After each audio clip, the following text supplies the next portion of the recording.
IRGK academy में आपका स्वागत। मैं आज इतिहास के मराठा साम्राज्य से संबंधित कुछ प्रश्न लेके आया हूँ, जो कि NCERT पैटर्न पर आधारित है। अगर आप लोग को ये वीडियो अच्छा लगेगा तो मेरे चैनल को सब्सक्राइब करिएगा और इस वीडियो को लाइक करिएगा और ज़्यादा से ज़्यादा शेयर करिएगा। तो इसमें पहला प्रश्न है कि मराठा साम्राज्य का संस्थापक कौन थे? तो ये आपका शिवाजी हो जाएंगे। फिर इसके बाद अगला प्रश्न है कि शिवाजी के पिता का नाम, माता का नाम क्या था? तो शिवाजी के पिताजी का नाम शाहजी भोसले और माता का नाम जीजाबाई था। फिर अगला प्रश्न है आपका 3 नंबर, वो कह रहा है कि शिवाजी का जन्म कब और कहाँ हुआ था? तो शिवाजी का जन्म जो है 6 अप्रैल 1627 को में सिवनेर दुर्ग में हुआ था। कहाँ हुआ था? 1627 में सिवनेर दुर्ग में हुआ था। शिवाजी का विवाह किससे हुआ और कब हुआ? तो शिवाजी का विवाह साईंबाई निम्बालकर से 1640 में हुआ था। अगला प्रश्न है कि शाहजी ने शिवाजी को कहाँ की जागीर प्रदान की?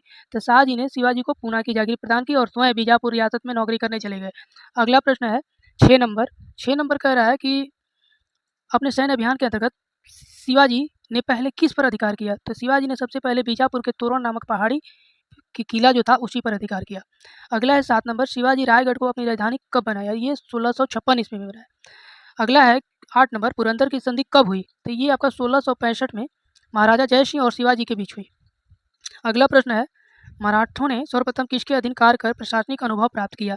तो ये देवगिरी के यादवों के अधीन कार्य करके प्रशासनिक अनुभव प्राप्त किए। अगला प्रश्न है कि मराठों के गुरिल्ला युद्ध प्रणाली गुण का सबसे पहले और सबसे अधिक उपयोग किसने किया? तो ये आपका मालिक अंबर ने किया था।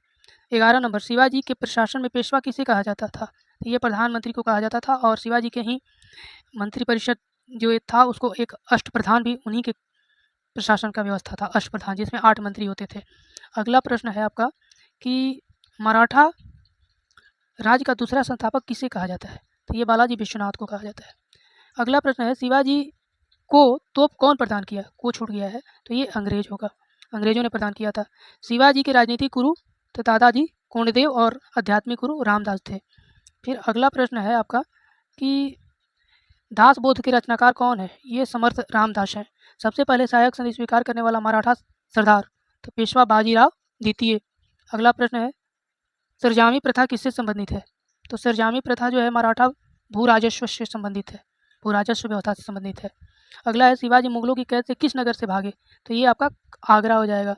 फिर 19 नंबर प्रश्न कह रहा है कि ग्वालियर राज्य की स्थापना किसने की थी? तो ग्वालियर राज्य की स्थापना आपका जीवाजीराव सिंधिया ने किया था। अगला है प्रश्न कि एक इतिहासकार ने पानीपत की तीसरी लड़ाई को स्वयं देखा, कौन था? तो काशीराज पंडित। पानीपत का तृतीय लड़ाई 1761, प्रथम लड़ाई आपका 1526 जो कि बाबर और इब्राहिम के बीच हुआ था जिसमें बाबर की विजय हुई, और द्वितीय लड़ाई अकबर और हेमू के बीच हुआ जिसमें अकबर का विजय हुआ। उस समय अकबर का उम्र मात्र 13 से 14 साल था। अगला प्रश्न है कि शिवाजी को राजा की उपाधि किसने प्रदान की? तो ये आपके औरंगजेब साहब ने किए थे। अगला प्रश्न है कि शिवाजी कब छत्रपति उपाधि धारण की? तो जून 1674 में इन्होंने छत्रपति उपाधि धारण की। अगला प्रश्न है आपका कि शिवाजी का अंतिम सैन्य अभियान कौन था? तो ये कर्नाटक था। कर्नाटक सैन्य अभियान जो है शिवाजी का अंतिम है। इसके बाद प्रश्न संख्या 24 कह रहा है कि शिवाजी को पहाड़ी चूहा साहसी डाकू की संज्ञा किसने दी थी? तो ये भी औरंगजेब ने दिया था। 25 नंबर प्रश्न है कि चौथ मुगल क्षेत्रों की भूमि और पड़ोसी राज्यों का चौथा हिस्सा होता था। इस कर को किस शासकों ने वसूला, यानी किस वंश के शासकों ने वसूला? तो ये आपका मराठा हो जाएगा। तो आज का वीडियो यहीं पे समाप्त होता है। अगला एपिसोड जो होगा मराठा से ही संबंधित आएगा। धन्यवाद।